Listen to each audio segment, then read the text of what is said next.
Your Verizon FiOS router not turning on is often due to a faulty power adapter or a problem with the power port on the router itself. Less common causes include internal hardware failure, corrupted firmware, or issues with building wiring. First, visually inspect the power adapter for damage. Look for frayed wires, burn marks, or exposed conductors that could indicate a problem. Ensure the adapter is securely plugged into both the router and the wall outlet.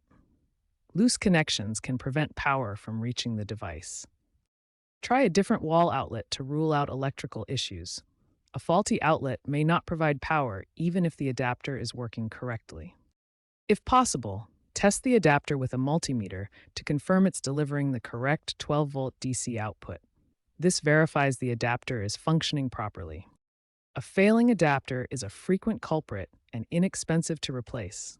Look for a compatible 12-volt DC adapter when purchasing a replacement. Examine the power port on the back of the FiOS router. Check for any visible damage or loose connections. Gently wiggle the power connector to see if the router momentarily powers on, indicating a faulty port. If the port is damaged, contact Verizon for a replacement, as this is a hardware issue. To perform a hard reset on your Verizon FiOS router, locate the reset button on the back of the device. It's usually a small hole marked with a reset symbol.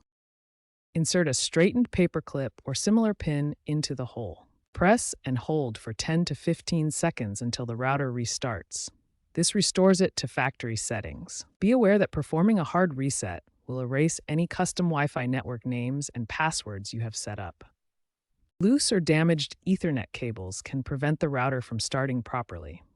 Ensure all Ethernet cables are firmly plugged into the router's ports, especially the WAN port which connects to your internet source. For TV service, check that coaxial cables are securely attached to the router's coaxial ports.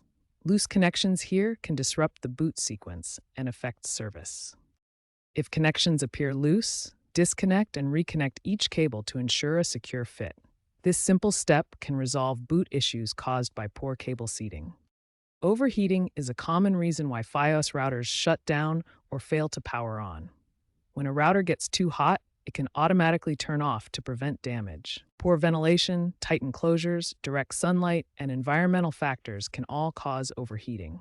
This leads to irreversible damage, shortened lifespan, and short circuits. Check if your router feels hot to the touch, or if it shuts down suddenly or won't power on. These are clear signs of overheating. To prevent overheating, ensure your router has good ventilation, keep it away from direct sunlight, improve air circulation around the device, and always allow it to cool down before trying to power it on again. Pay attention to the router's LED indicators. A solid green light typically indicates normal operation. A flashing red light or no lights at all suggests an error. Consult your Verizon FiOS router's manual or the Verizon support website for specific LED error codes and their corresponding solutions. If you've tried all the troubleshooting steps and your Verizon FiOS router still won't turn on or work, it's time to contact Verizon support. There may be an issue with your account, the ONT, optical network terminal, outside your home, or a more complex hardware failure requiring a technician visit or router replacement. Use the My Verizon app for proactive diagnostics and faster support. Contact Verizon support for unresolved router issues.